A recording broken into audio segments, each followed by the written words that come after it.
Tikman mo nga eh. Kung anong lasa.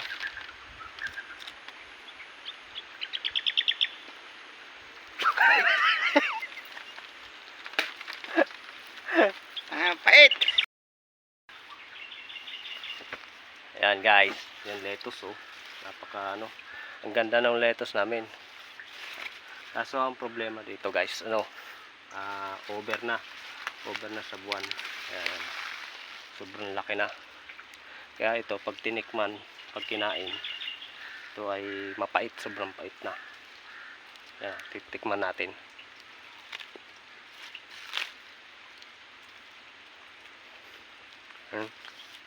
Sobrang pait. Over na to sa ano.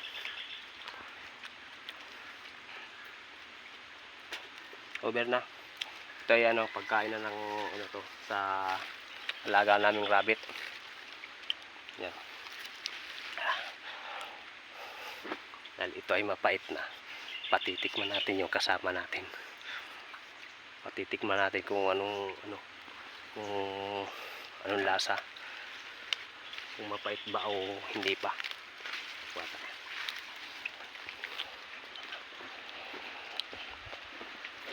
Are, ano nga to? Tikman mo nga. Hindi ko malasahan. Kung ano bang lasa ni Re. Wala kasi akong panlasa ngayon eh. Ito pare oh. Tikman. Ano? Yata to ah. Tikman mo nga eh. Kung anong lasa.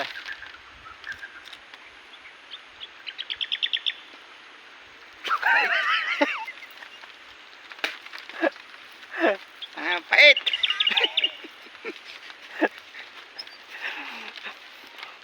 Sa ano na to guys, over na sa ano. Yan oh, sobrang laki na siya. Gulang na. Magulang na. Ano? Kaya?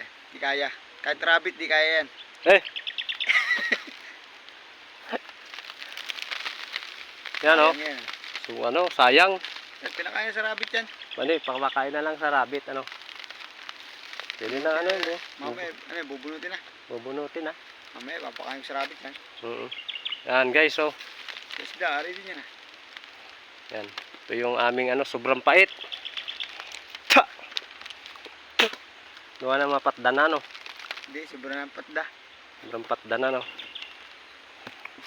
Gulang na. Yan, sobrang pait na guys, yung aming lettuce. Dahil ito ay over na. Ang gagawin namin dito, bubunutin na namin to guys. Papakain namin sa sa rabbit.